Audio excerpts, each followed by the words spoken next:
Welcome back to another episode of Books in a Nutshell Show. Today we are doing Hansel and Gretel. Here we go! Books in a Nutshell Show. Books in a Nutshell Show.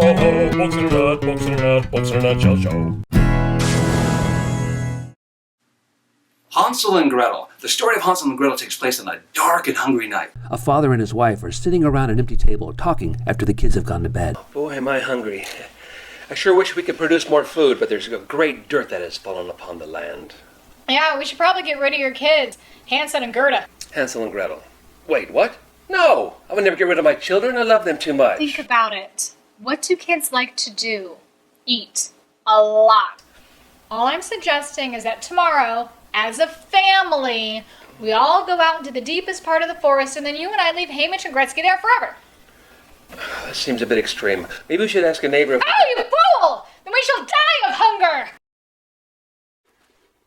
All that is left is for you to plane the planks of our coffins! All right. I'll do it, but I still feel really bad. You'll get over it. Cry for fault. Sure, honey. No, don't look me in the eye. Poor little Hansel and Gretel overheard everything that their father and stepmother had said. Gretel was besought with grief, while Hansel, being the more productive of the pair, noticed how the white pebbles outside shined in the moonlight, and he hatched a plan. The next morning, the family began their journey into the woods, with Hansel dropping pebbles all along the way. Golly gee, I really love being in the deepest part of the woods. Hey kids, why don't you go light a fire, and your stepmother and I are going to go chop some wood. Bye forever, idiots! They're leaving us! Fear not, you big crybaby. By the light of the full moon, we'll find our way back thanks to the pebbles. Once the moon appeared, Hansel and Gretel followed the pebbles the entire night long, and by the break of day, they had made it back to their father's house. He was overjoyed to see them. The stepmother, Not so much. Soon after, there was another great dearth throughout the land, and once more the evil stepmother convinced the father to abandon his children in the woods. Did you hear that? So Gretel leaves us once again! God, you are dramatic. Listen, Gretel. I will lay down a trail of pebbles and we will return home like we did last time, okay? But the evil stepmother had locked the children's door, and Hansel couldn't get out to collect the pebbles. In the morning, the brother and sister were given a small piece of bread each before venturing out into the woods yet again.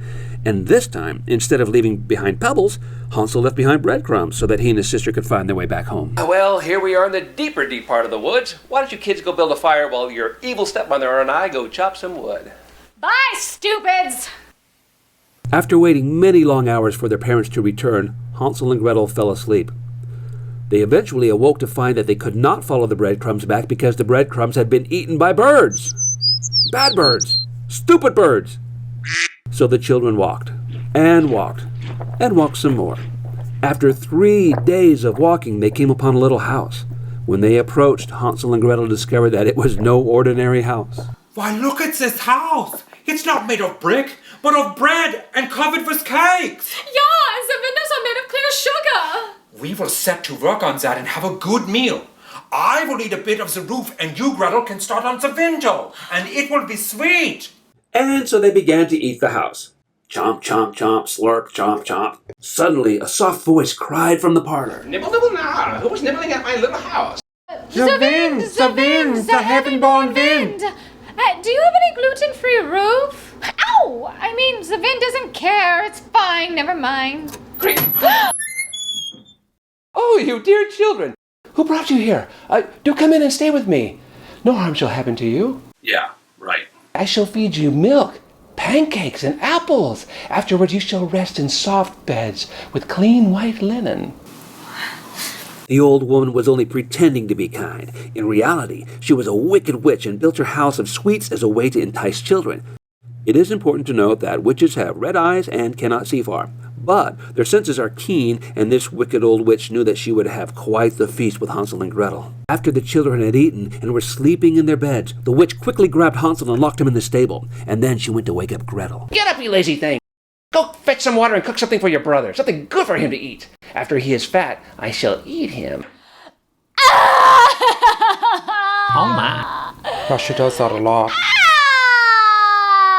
Since the witch's eyes were so poor, every morning she would go to the stable and ask Hansel to stick his finger out just to see if he was getting fat enough to eat. Unbeknownst to the witch, Hansel always stretched out a little bone, convincing the witch that he was still too skinny to eat. I can't believe it. It's been 4 weeks and that boy is still scrawny. Screw it. I'm just going to eat him. I shall bake him first. Gretel!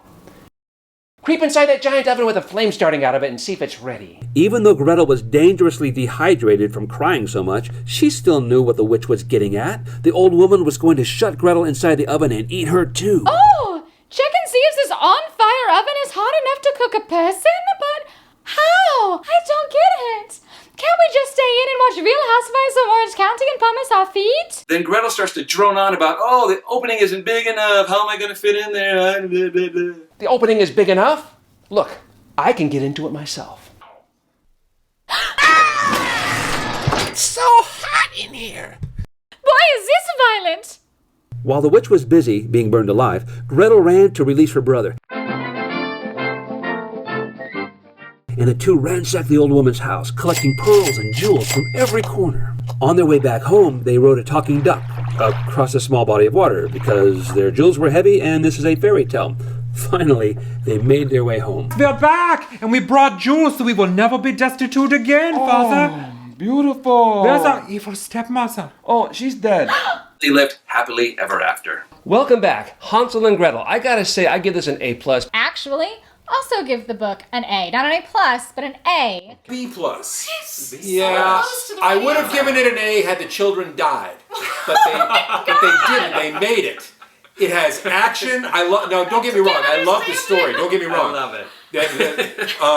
The kids barely made it by the skin of their teeth. True. The witch died in a fiery an oven.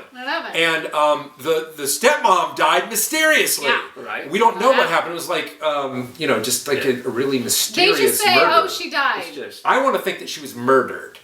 If she were murdered and they had put that in the book, I would have given it an A. There were not enough murders.